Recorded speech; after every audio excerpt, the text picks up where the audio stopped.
How work became the center of life. For most of human history, work was seasonal.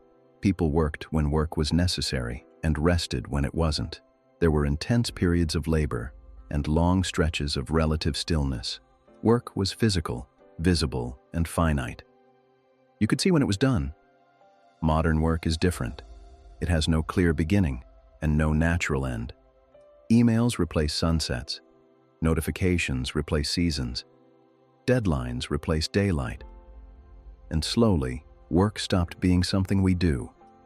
It became something we are inside of. The industrial shift. No one talks about. The modern work model didn't emerge naturally. It was designed. Factories needed predictable output. Governments needed measurable productivity. Companies needed controllable labor. So time became standardized. Hours replaced outcomes. Presence replaced purpose. The question stopped being, what needs to be done, and became, how long are you available? This shift quietly rewired the relationship between humans and work. Because time is not a renewable resource. Why productivity became a moral virtue. At some point, productivity stopped being practical. It became moral. Being busy became a signal of value. Rest became something to justify. Idleness became guilt. People stopped asking, is this necessary? And started asking, how can I do more? Not because more was needed, but because doing less felt wrong. This is why many people feel uncomfortable when they slow down. Silence feels unearned. Rest feels suspicious. Because work trained us to associate motion with worth. The invisible expansion of work technology promised freedom, faster tools, smarter systems, less effort. Instead, work expanded. Emails made communication instant and constant. Laptops made offices portable and permanent. Phones erased the boundary between work and life. Work didn't get lighter. It spread into evenings, into weekends, into thoughts that appear before sleep. And because this expansion was gradual, it was normalized. Why work never feels done. Modern work is abstract. You don't build a chair. You manage information. You don't finish a task. You move it forward. There is always another update, another revision, another improvement. Completion became temporary, and when nothing ever truly ends, the nervous system never rests. This is why exhaustion today feels different. It's not physical tiredness. It's mental saturation. The quiet trade. No one agreed to. Without noticing, most people make the same trade. Time for stability, presence for predictability, energy for security. On paper, it makes sense, but the cost is rarely calculated. Because time is paid in fragments, minutes here, hours there. Until one day, people look back and realize they optimized for a system that never optimized for them. 7. Why this isn't about laziness. This is important. Feeling drained by work does not mean you are lazy. It means you are human inside a system that was never designed around human limits. A system that rewards availability over depth, speed over meaning, output over sustainability. The problem isn't that people don't want to work. The problem is that work stopped respecting the conditions under which people function well. The normalization of stress. Stress used to be a signal. Now it's a baseline. People describe exhaustion as normal, anxiety as expected, burnout as inevitable. When an entire culture accepts stress as the default, the system no longer appears broken. The individual does. And that belief is powerful because it keeps people trying to fix themselves instead of questioning the structure. Where this leads, when work becomes endless, abstract, and identity-based, it creates a specific kind of pressure, not dramatic, not explosive, but constant. A pressure that doesn't break people all at once. It wears them down slowly. And that is where the psychological trap begins. When work stops being what you do, at some point, work stops being an activity. It becomes an identity. The question is no longer, what do you do for a living? It quietly turns into, who are you? Titles replace descriptions. Roles replace personalities. Jobs become shortcuts for meaning. And the more uncertain the world becomes, the more attractive this identity feels. Because work offers something simple: structure, belonging, a clear place in a complex system. Why work feels personal, even when it shouldn't.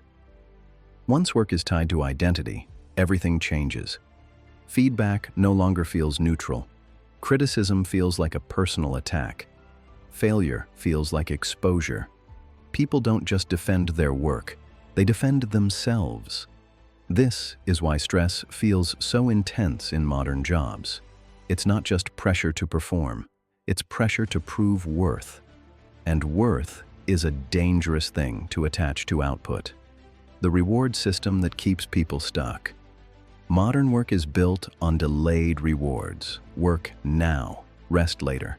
Sacrifice today for a future version of life. Promotions, raises, recognition. The problem isn't ambition. The problem is that later keeps moving. Each milestone unlocks new expectations. Each achievement raises the baseline. And instead of freedom, people feel increased responsibility. More to protect, more to maintain, more to lose.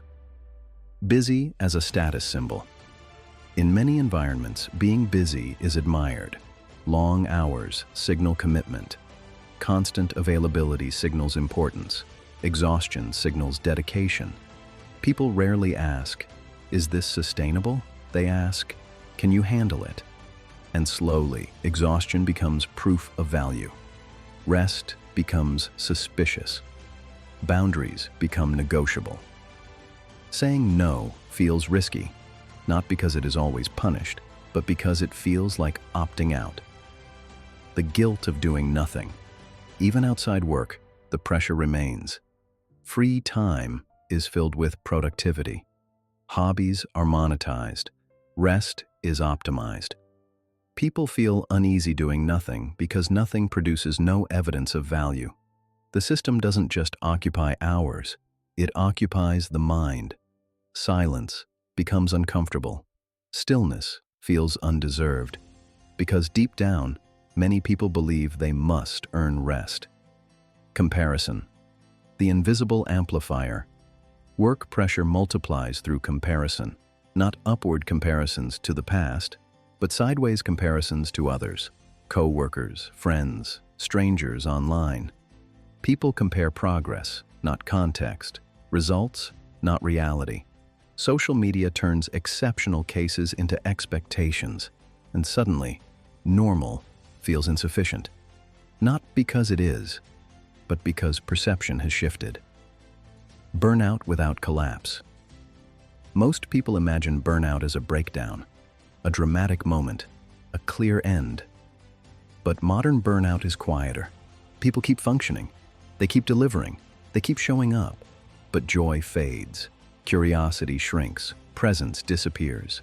This is burnout without collapse. And it's dangerous because it looks like success from the outside. Why people don't leave. Even when they want to, leaving a draining work situation is rarely about courage. It's about identity risk. Who am I without this role?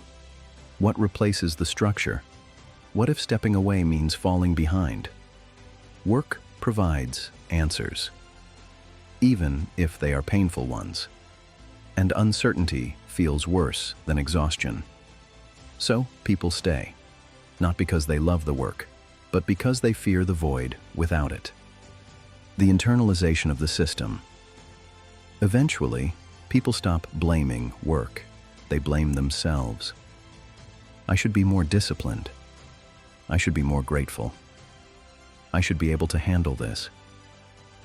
The system disappears into the background, and the individual carries the weight. This is the psychological trap, because once the problem feels internal, it becomes invisible. Where this leads. When work defines identity, comparison defines success, and exhaustion defines commitment. People lose the ability to ask a simple question. Is this the life I'm trading my time for? And that question matters, because without it, work doesn't just take time, it takes direction. Why there is no real exit from work. Let's start with an uncomfortable truth. There is no clean exit from work. No moment where effort disappears. No version of life where responsibility vanishes. Every society requires contribution. Every life requires energy. The problem was never work itself. The problem was the story built around it. The idea that work must always come first. That worth must be proven continuously. That rest is something to earn later.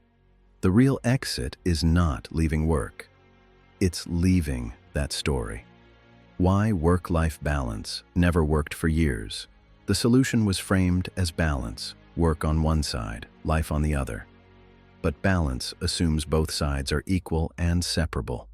They aren't. Work spills into life because it's tied to identity. Life bends around work because income depends on it. Trying to balance that often turns into guilt.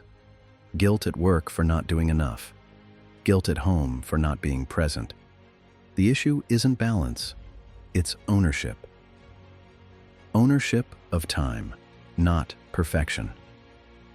The most powerful shift isn't earning more. It's controlling more of your time, not total freedom, not endless flexibility, but predictability. Knowing when work starts, knowing when it ends, knowing when your attention belongs elsewhere. Time ownership doesn't mean doing less. It means deciding consciously what gets your energy. That alone reduces stress more than most productivity systems ever will. Why? Less can feel like failure.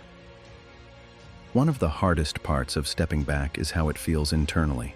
Doing less often feels like falling behind, like losing momentum, like wasting potential. But this feeling isn't truth. It's conditioning.